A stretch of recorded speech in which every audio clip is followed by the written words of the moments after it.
B అంటే being, ఈ అంటే సారీ యు అంటే అండర్, ఎస్ అంటే సైతాను, వై అంటే యోక్ అంటే కాడి.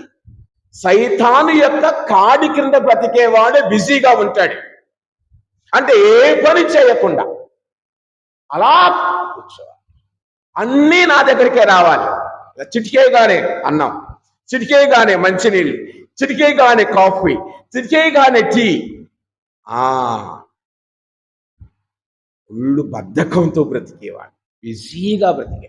ఆదివారం గుడికి రా అంటే బిజీ ఫాదర్, బిజీ. ఆదివారం కూడా బిజీగా ఉండేవాళ్ళు ప్రపంచంలో మన విచారంలోనే చూస్తూ ఉంటాం. ప్రాబ్లం ఏంటంటే పాపం వచ్చిన వాళ్ళకి తిట్లన్నీ వస్తున్నాయి, రానోళ్ళు చక్కగా ఇళ్ళ దగ్గర హాయిగా టీవీ చూస్తూ ఉన్నారు. వచ్చిన వాడికి అన్ని కదా.